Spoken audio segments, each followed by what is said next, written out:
Welcome to today's edition of the Daf Yomi. We're doing Takte Menachot Daf 90 Amud B.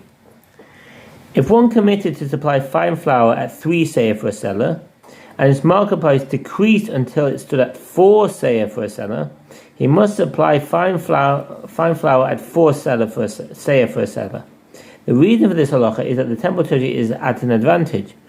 In the latter case, the merchant ends up providing the temple with a greater quantity of flour than had initially been intended. Consequently, the temple has more flour than it requires. The extra amount is referred to as surplus libations, and it is sold in order to purchase supplementary offerings.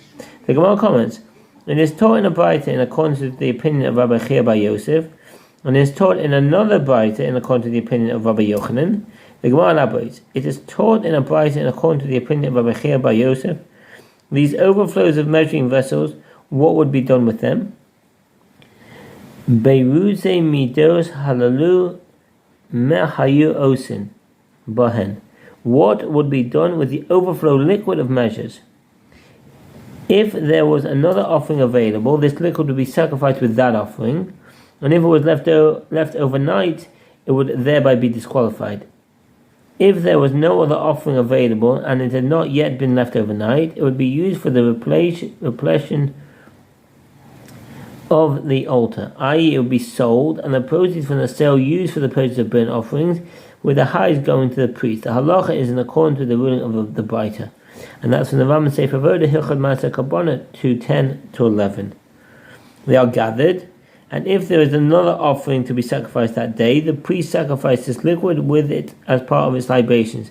And if there is no other offering that day, and instead the overflows were left overnight without being sacrificed, they are disqualified by being left overnight. And if the overflows were not sacrificed with another offering, and were not disqualified by being left overnight, they are sold, and the proceeds from the sale are used to purchase animals to supplement the offerings of the altar. And these supplementary offerings, what form do they take? They are burnt offerings. Their flesh is entirely burned on the altar to God, and the hides are given to the priest. It is taught in a Braita in accordance with the opinion of Rabbi Yochanan. In the case of one who accepts upon himself to supply fine flour at 4 seah for a seller, and his market price stood at 3 seah for a seller, he is required to fulfill his commitment and supply fine flour at 4 seah for a seller. If one committed to supply fine flour at 3 seah for a seller, and his market price decreased until it stood at 4 seah for a seller, he must supply fine flour at 4 seah for a seller. The reason for this halacha is that the temple treasury is at an advantage, and it is to this latter case that we referred